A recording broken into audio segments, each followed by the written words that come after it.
Dick Cheney has been quoted numerous times as saying that Barack Obama is proactively making decisions that are making the country less safe. I take it you disagree? Yeah, what Dick Cheney is doing is sort of the political equivalent of a hedge fund.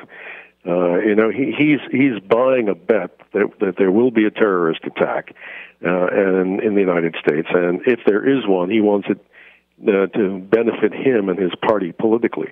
So what he's saying now, in advance of a terrorism attack, is there's going to be a terrorism attack, and it's all going to be Obama's fault, and it's Obama's fault because he's not torturing people.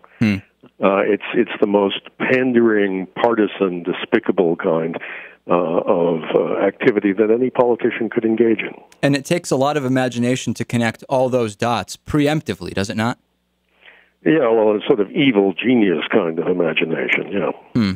Talking about cyber war, and again, the book is Cyber War, The Next Threat to National Security and What to Do About It by Richard Clarke, and I've read a majority of it in the time I've had to prepare for the interview. We had a conspiracy theorist type guy on the show a few months back. His take on cyber war was that the government will be spying on citizens through RFID chips and similar type of stuff. You're taking what I think is a much more intelligent approach, and you're seeing it as a country-to-country issue of national security, right? Well, that's right. The United States has created military units to fight in cyberspace. The Navy has created the 10th Fleet, which doesn't have ships. The Air Force has created the 24th Air Force, which doesn't have airplanes. And these military units are designed to fight in cyberspace, meaning to destroy things in the physical world by attacking them through the Internet and the control systems that run them. So derail trains, blow up pipelines, bring down power grids.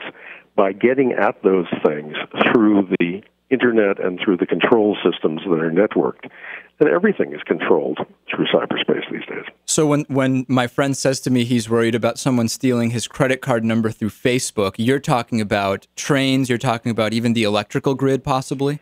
Well, your friend has a legitimate concern because there are cyber criminals out there. But right. People have talked about that for a long time. But what Rob Kanaki and I are talking about in the book Cyber War is something different. It's about how militaries have now moved into cyberspace, and militaries are planning to fight the next war in cyberspace. And they've done all of that without any public discussion, without any strategy that anybody's ever approved, and without any attempt at international control of these things. So we've sort of let the military run out ahead, and we haven't really thought it out. What's the worst case scenario possible that could come as a result of a cyber attack? I mean, not to paint an apocalyptic picture, but what could happen?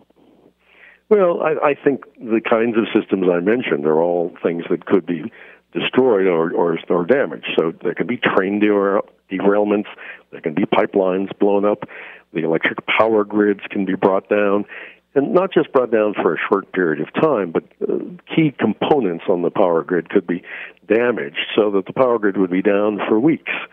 Now, the kind of effect we're having now with the volcano in Iceland grounding airplanes, right. An attack could take place on the aviation control systems and ground airplanes for weeks at a time. Do you think, and I take your warning seriously, especially after the 9/11 memo fiasco, do you think enough attention is being paid to this by the Pentagon and the Department of Defense? So I think the Pentagon and the Obama administration are doing a lot to defend the Pentagon. But they have not made the fundamental decision that they want to defend the United States. And the United States is a lot more than the Pentagon, a lot more than the government. The things that have to be protected are the banking systems, the transportation systems, and the government has decided for now that it's not going to defend those systems, that we're on our own outside of the government. Okay, I want to pick that up with you in our members podcast. We've been speaking with the author of Cyber War, The Next Threat to National Security and What to Do About It, Richard Clarke. Thanks for being here today. Okay, and then thanks to Richard Clarke. And already up on the members podcast, there is a bonus interview with Richard Clarke where he actually goes in and tells us what does Cyber Command look like for the Pentagon. And I'll tell you, it is absolutely fascinating. Plenty more coming up, including our mention on the Howard Stern Show and Congressman Dennis Kucinich. Stay tuned, midweekpolitics.com. This is Midweek Politics with Dave Pakman.